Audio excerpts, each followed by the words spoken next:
So, welcome everyone. My name is Des Ryan, and I am a business coach focused on making businesses more profitable. Joining me today is Luke Dillon, also a business coach based out of UK and South Africa. Luke, you're very welcome. Thank you, Des. Great to be here. Looking forward to our chat. Good stuff. So just to set the tone, I suppose, these days far too many business owners fail to empower their employees. Many of them feel that it is their responsibility to personally take care of everything because they think that they can do it all better than anyone else. This, as we know, is a huge barrier to growth, and all this accomplishes is that the owner is guaranteed to be the most overworked employee in the business. We want to talk today about how you can break the I can do it better mentality that can transform your business and can lead to more sustainable growth. So let's get into it, as they say. So my first question is going to be, for those that may be unfamiliar with it, can you please explain the business cycle? Yeah, sure, Des. I think that's a very relevant topic these days and something as coaches we come across regularly. So, for those that don't know the business cycle, and I think loads of business owners already have the information and the knowledge, it's just not applied. So when you look at it as an owner, you own the business and you have your team beneath you that should be looking after your customers. And if your team are well aligned and positioned, etc., they should be taking care of your customers properly. And in return, your customers will take care of the business. And then the business is in a position to look after you as the owner. So that's the cycle, really. It's pretty simple, but I'm sure we'll dig a bit further into that. Yeah, and I think it's funny when you say it's simple, and it can be, but I think sometimes we don't stick to simple. I think sometimes we overcomplicate it. And I suppose that brings me on to the next question then, which is, how does this kind of I can do it better mentality hinder the effective implementation of the business cycle?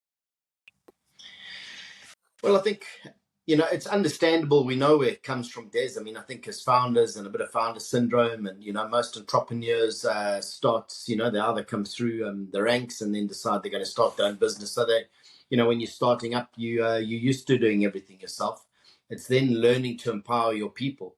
So I suppose the downside is that you never give your team the opportunity to learn, to fail forward, to make mistakes, and to grow in confidence into a position where they are capable of doing, what you would normally be doing or what you were doing, and freeing up your time to grow the business. So, I think that's, it reduces scalability, doesn't it? Because there's still a time spend on delegating the task, and then you go in and either rescue the staff member or the team member and take the task back. So it's very disempowering for your team, and and leads to burnout, really. So it hurts on both ends, doesn't it? Yeah, very much so. And I think often it can be referred to as a little bit like the old superhero syndrome. You can go in and you can swoop in and you can save the day, and you can jump in and look after the customer, and you can jump in to try and save someone. But that can be tiring. That can cause, as you say, burnout, and it disempowers the team, because they say, sure, what's the point if the business owner is going to come in and try and rectify the situation anyway? Just let him at it. Yeah, exactly. And that's exactly what happens, isn't it? Yeah. No, you see it way too often. So with that in mind then, what do you think are the key steps that a business owner can take to start integrating that business cycle into their daily operations?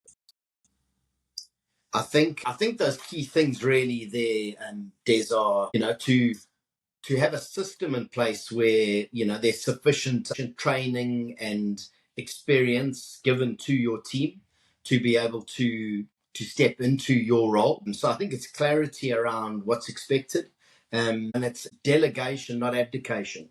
Because I think very often what happens is with leaders or business owners is they give the task away and think it can be left. And then by the time they come around to actually reviewing it or following up on it, it does need rescuing. as opposed to delegating it carefully, accurately, with the time that the task needs to be done, etc. So, I think it's little things like that that are actually quite easy to do, and they're just time consuming. And so often in growing a business as a business owner, you're so time poor that that mentality of, oh, I'll just do it myself, it'll be quicker. But there's no scale in that, because you inevitably end up in that continuous cycle where your staff are disempowered, and like you just said, they stop even trying to do those things. So you're always left to pick up the pieces and to do it.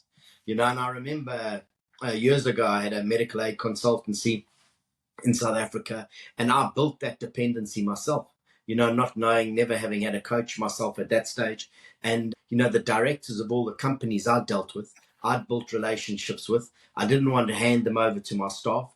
And as a result, they would only ever deal with me.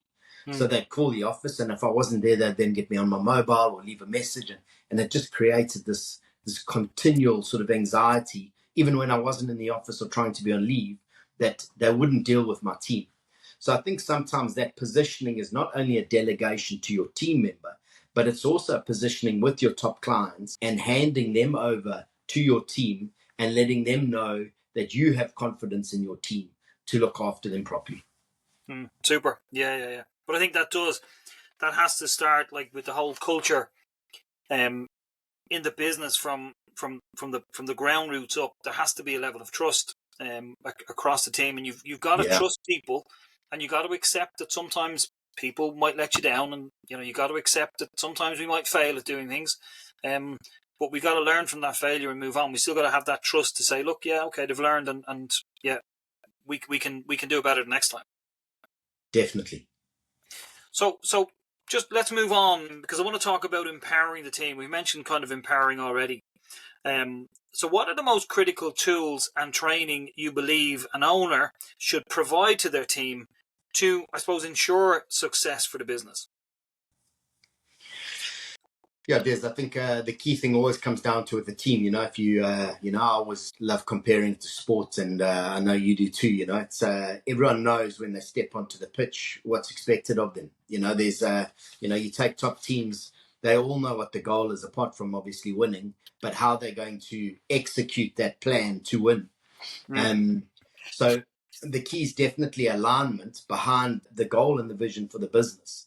So as long as everyone knows ultimately what the goal and vision is, and then how their role within the organization feeds into that.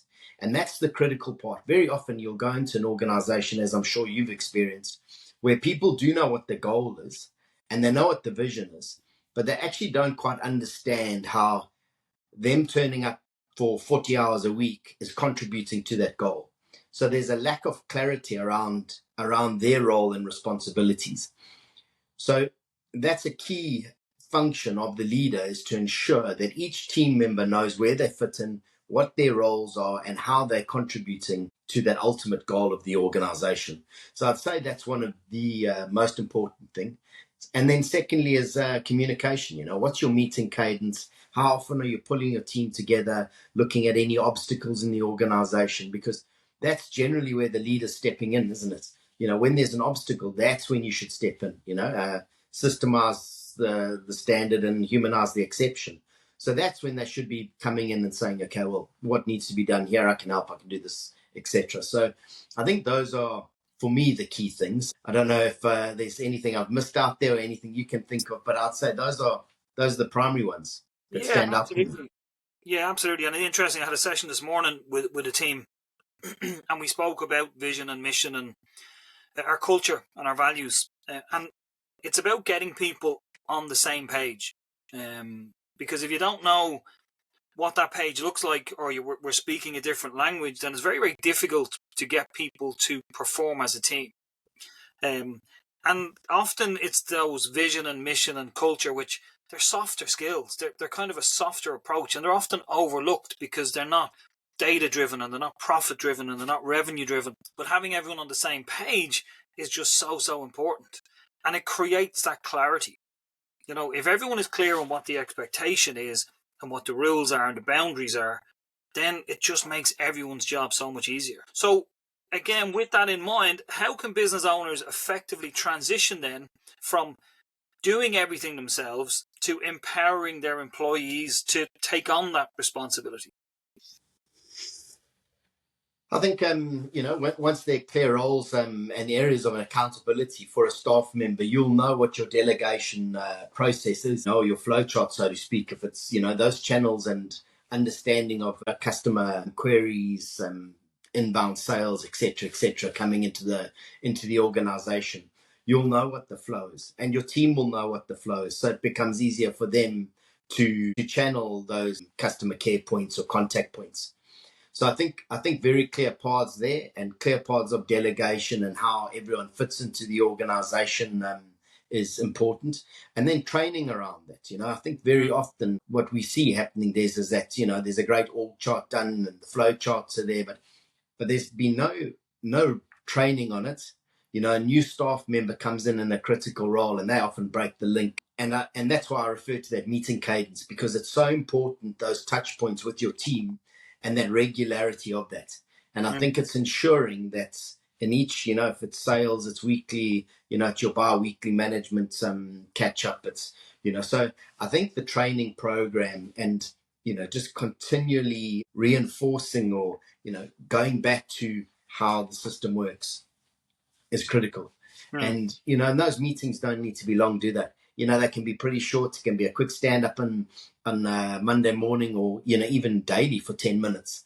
But it just builds. I just see that once teams start doing that and they start really working well together, those problems just go away. And you will have definitely experienced it where you have an MD or a director or an owner phone you and say, I've got too much time on my hands. I don't know what to do this afternoon, So I think those are the things, and a culture of accountability, where team members take on what they're going to do, and instead of always handing it back to the director or the owner, saying you've taken care of it, or as a team we've got together and sorted the problem out.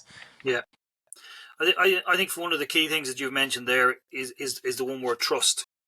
You talk about accountability, yeah. You talk about taking on delegation, yeah.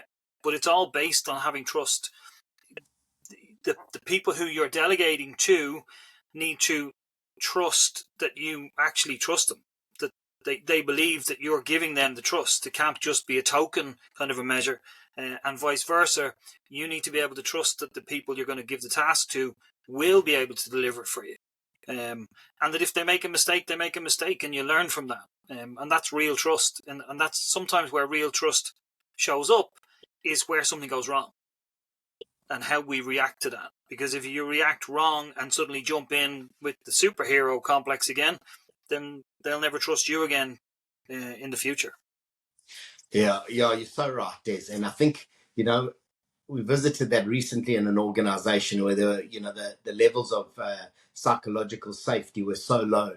And what you're saying about trust and that reaction to teams growing, they're going to make mistakes. The funny thing is sometimes that overreaction by the MD or the owner, when you question them on it and you say, did you ever make that mistake?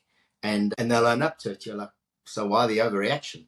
Why are you creating an environment where your teams now aren't brave enough to take on those decisions because of what's happening? So I think that's key. Definitely, you got to use those as teaching and training points, haven't you? Yeah, but I think again we've used it a couple of times. It's the word failure. Like failure needs to be seen as certainly not as a negative. It needs to be seen as a positive. Look, things happen. Not everything's going to work for you. It's about making a mistake or having a failure and being able to move on and learn from that and say, right, okay, let's move on. It's in the past. We've learned from it. Let's move on to the next thing. So. Yeah, I agree, Des. And I love that acronym for FAIL, first attempt in learning. Yeah. And when you look at it like that and you give your team the confidence to know that that's how you'll respond to it, and then that you'll use it as a training or a learning exercise for everyone else on the team, you build confidence and the ability for your team to really step up and lead and run your business for you. Super. So, in your experience, Luke, what are the common challenges teams face when they first start to give more responsibilities, and how can these be overcome? I think the primary one is we all resist change to some extent. So, it's that change resistance. It doesn't matter whether it's, in the team below you or in ourselves. So I think that's the first step, is to make sure that that's positioned, and that's people understand that's, they're going to be coached through the process and given the ability to step up and grow.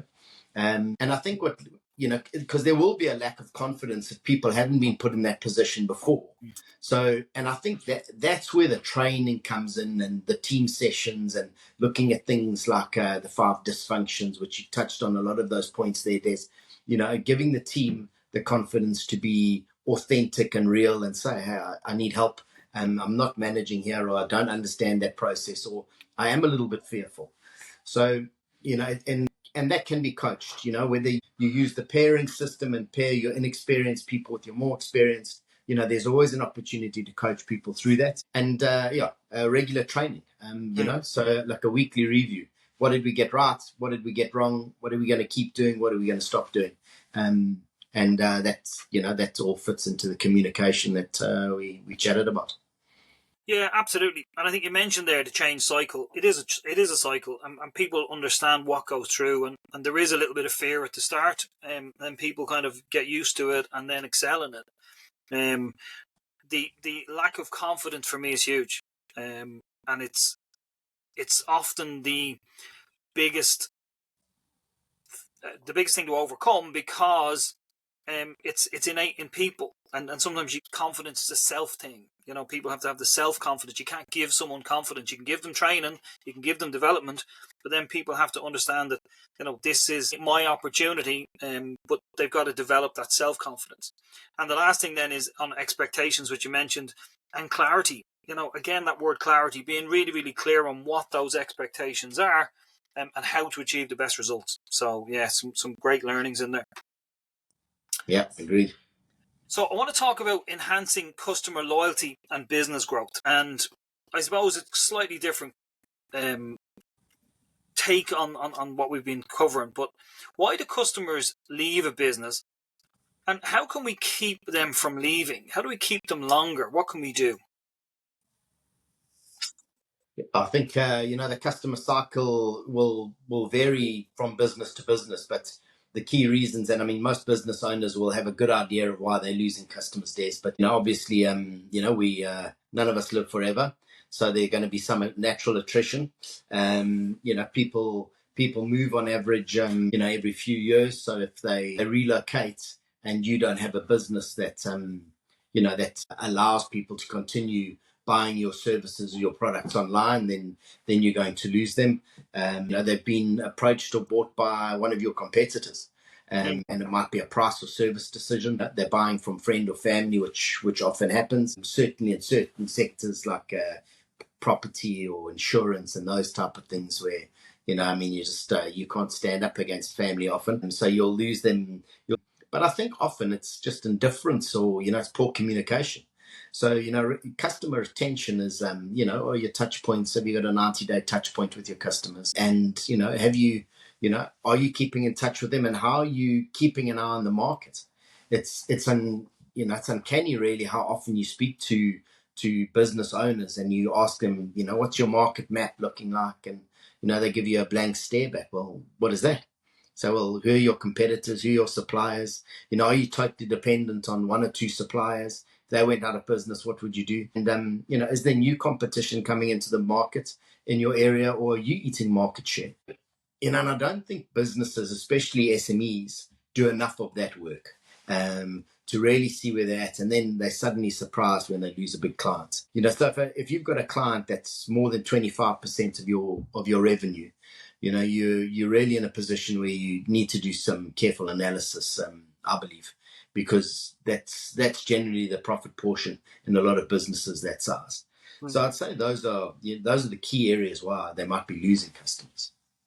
So it's a topic and a subject that I absolutely love, and I use that perceived indifference percentage. 68% of people will leave your business and stop doing business with you because of perceived indifference.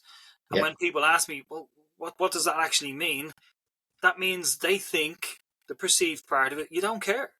And a lot of the time, they're absolutely right, because you've moved on. You've done business, you've looked after them, and now you've moved on to the next piece of business and the next person. And you forget about them. You don't stay in touch. You don't communicate with them. You don't thank them. That's it. They're done. And my very first job, many years ago, was with a guy at a company called Super Quinn, and I have his book on the wall behind me. A chap called Fergal Quinn, who wrote the book called Crowning the Customer, and that was all about high quality and really high quality foods and high quality service. And he was a man that was way before his time, but he absolutely believed that if you gave people the right service and the right quality, they would come back. And he would have been absolutely, distraught if he thought he lost customers because of either quality or service. Yeah, definitely. I mean, I've been into a few of those stores in Dublin. I assume they're still going. Well, unfortunately, Fergal sold to another company, but SuperValue were the eventual owners of it. And to be fair, they were the closest. They have the same ethos around service and price and fresh foods, and so it was a good match in the end. So let's continue on. Tell us about the customer's ladder of loyalty, and which level we really want people to be at ideally. And again, Fergal used to talk about this all the time, so I'd love to get your take on that. Yeah, I mean it's a great business and training tool, isn't it? The ladder of loyalty. I think we all, the aspiration is to get all your customers to raving fans, and you mightn't, even if you can't get all of them up that last to the top rung, you'd want them as advocates at the very least. So when you're looking at it for all of you that are listening today, you'll start with a suspect. It's someone who's maybe walking past the door of your store, or has brushed past your website page or your social media page. They're just a suspect at that stage before they become a prospect. And then how do you take them from prospect to customer?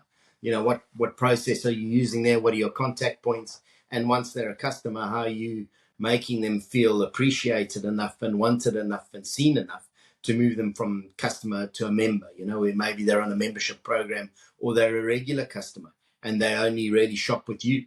So, and then from member, they would move up to advocate, where they're advocating your products and services and telling people about you, and ultimately to raving fan, where they're doing your marketing for you. And there's no cheaper marketing than that, and no better marketing, because testimonials have become such a big thing nowadays, haven't they, Des? Where it's so easy for people to have a flashy website and social media and all that stuff, but like to have a real person stand up and say to you, either at a social event or something like that, and recommend your services, is far more powerful than any poster or social media post that you can put out there, I believe.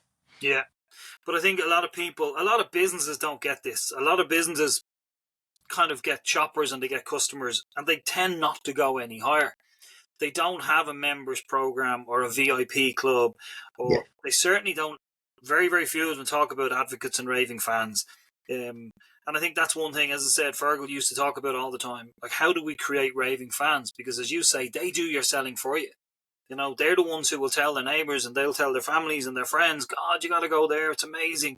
They really look after you. And, if you get that type of feedback and that type of testimonials from people, it'll absolutely skyrocket your business. Definitely does. And I think, like, sometimes I'm alarmed at what even small and medium-sized businesses are spending on social media marketing and that type of thing. And yet when you ask them if they've got a loyalty program or something for their existing customers, they don't have anything. Yeah. And it's then saying, well, imagine if you divided that spend and looked after your top customers and took them through that process. Because, in our businesses, I know my business grows through referral. And, once you get into that space, as does yours, once you're in that space where it's referrals, I mean, it's so much easier, because you can allocate all that time and spend to people who are coming to you looking for your services or your products, and really and take them to the raving fan level. So yeah, that's the loyalty ladder is a very important tool to use with your whole organization. And I think that's another thing just to touch on, Des, is everyone's in sales, you know, and if you communicate that to your team with your vision and mission and your goal, to say every single touch point. And I think that was one of the thing with Quinn's, wasn't it? If you went into one of those stores, every single person in that store made you feel like a valued visitor or customer in that store. And that's the power of it in the lesson, isn't it? It is, and it's funny you say that, because one of the things, there was many things that made Fergo very, very different and Superquinn very, very different. But it was what he used to call the kind of silent services, or the secret services. Like, every single security guard was kind of instructed to say hello to every single person that came into the store. You know, you're standing at the front of the store anyway, say hello to them, greet them. Mm-hmm. The proper customers, or the real customers, loved it. And any of the thieves or the robbers coming in kind of also got an old hello from the security guard. It kind of gave them a different kind of a experience. Yeah. But going back to the secret services or the silent services, like, if you walked into the bakery department, we used to slice all the breads, and we used to get breadcrumbs. Rather than throwing them out, we used to throw them in a bag. We used to put a big sticker on it which used to say bread for the birds, so you could feed the birds. You used to go into the fruit and veg department, and again you'd find a bag with a big sticker on it that had all the old cabbage leaves and cauliflower stems and broccoli stalks and all that type of stuff in a bag with a big sticker on it that said bunny bags. So you used to go to the butchers and you used to get your bones for the dog, and again they were going in the bin. Didn't cost the business anything, but they got huge credit and started creating lots of advocates and raving fans because the way they looked after the dogs. The bones for the dogs were great. We used to give free wine glasses. If you were having a party, buy your wine, we'll give you all the wine glasses you want. Won't charge you for them. We had no sweets at the checkouts. We had people to pack your bags. If it was raining, we had people to bring you umbrellas outside. We'd walk you out, get soaked, but the customer would be dry, because that's the way we did it, you know. And that's what created so many raving fans in Superquinn, and it was just amazing, you know. He was way ahead of his time, you know.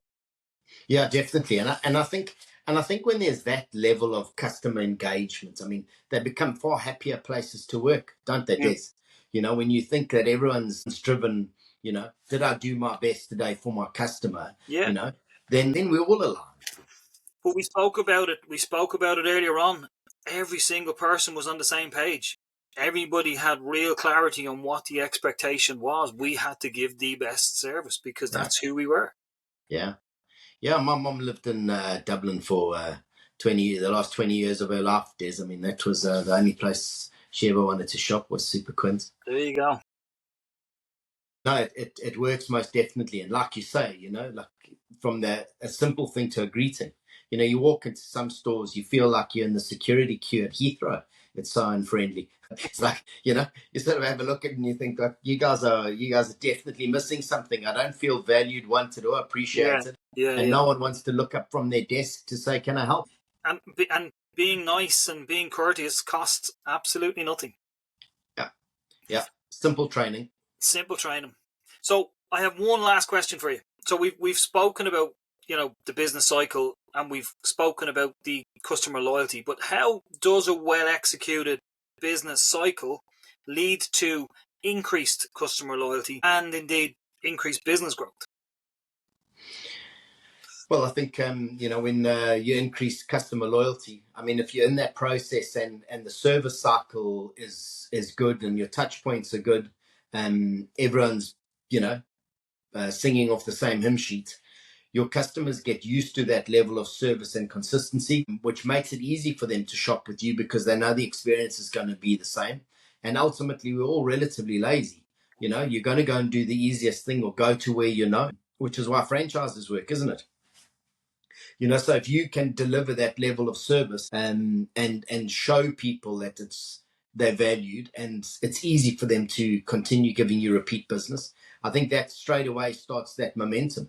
And, you know, as your team see that it's working, they grow in confidence and they start building relationships with the clients and with one another. And the rewards come, you know, and the minute the business is successful, You can hire better people, put in better CRM systems to look after your customers.